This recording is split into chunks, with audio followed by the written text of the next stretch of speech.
When Shimon Peres passed away this week, the first thought that came into my mind, as many others, is he was the last. He was the last one who was instrumental in the founding of the state, who became a major leader of Israel. There was a generation of Ben-Gurion, and Peres was just under that generation, along with Sharon and Rabin, all of them gone.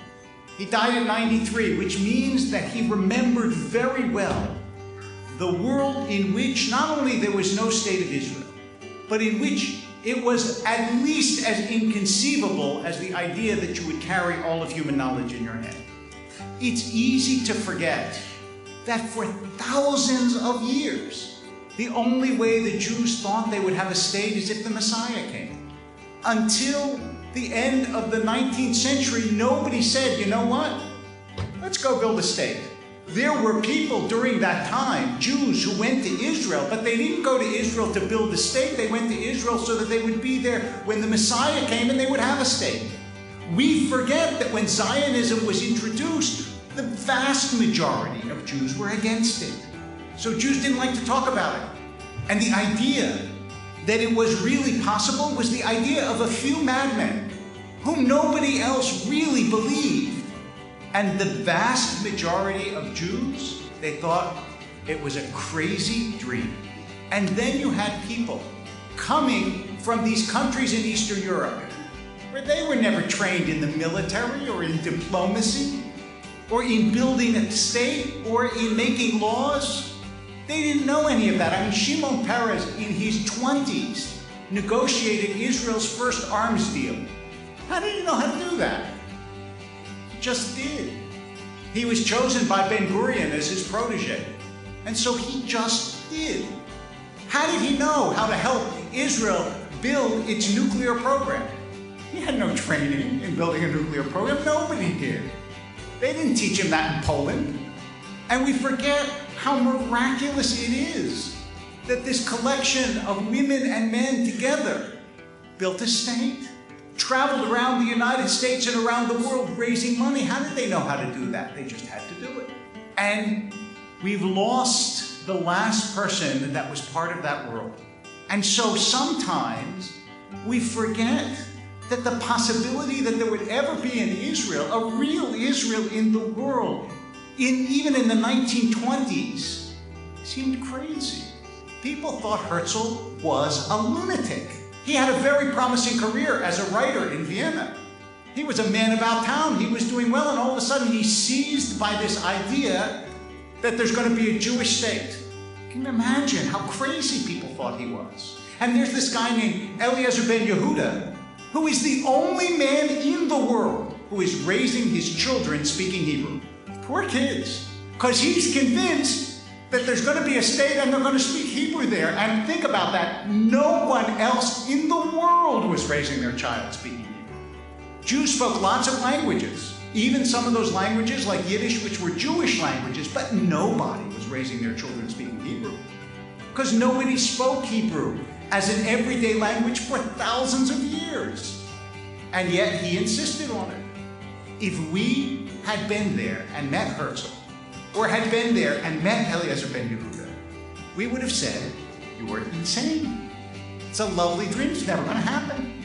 That's what everybody who was of good sense said to them at the time. But the dream became infectious. And more people started to believe in it.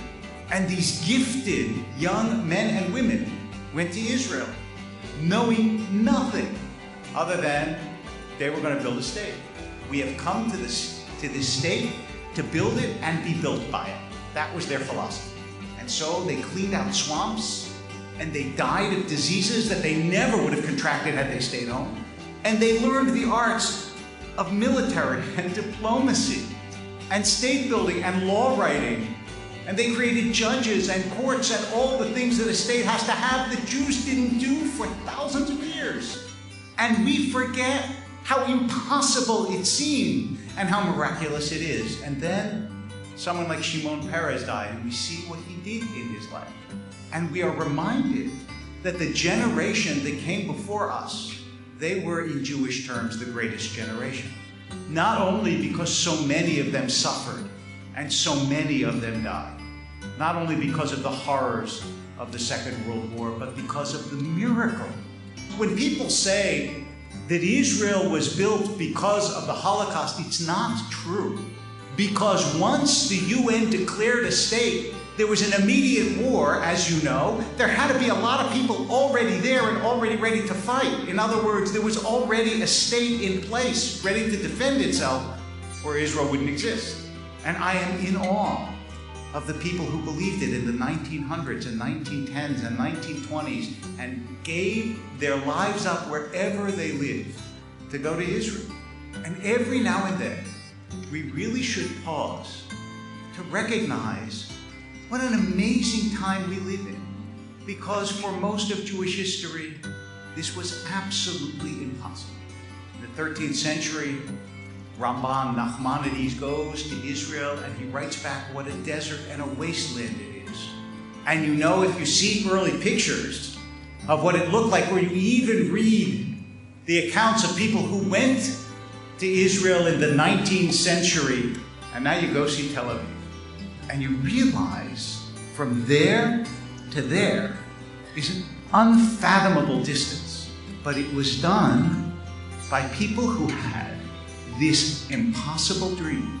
One of the most important of them was laid to rest this week.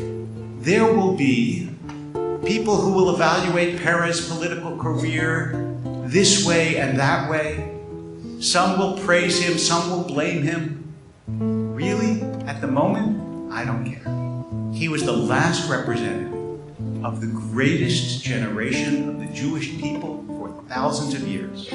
The only ones that decided that they could take history into their hands and build us a state. How lucky we are that we get to live in this time. So every Jew have to feel how grateful we are that they lived, that they dreamed, that they built.